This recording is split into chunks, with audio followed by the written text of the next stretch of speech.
sinisira daw nila yung account ng mga YouTuber or traders o mga vlogger. Sinisira nila yon para lang magkapira sila. Ang akin lang na huwag kayong manira ng mga account na pinaghirapan ng mga nagvi-videos dyan. Huwag kayong manira. Kung gusto nyong gumawa, gumawa kayo sa sarili ninyo.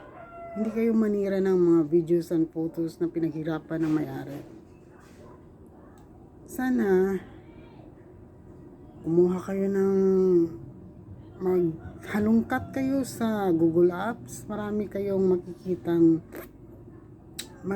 makikitang pagkakakitaan dyan.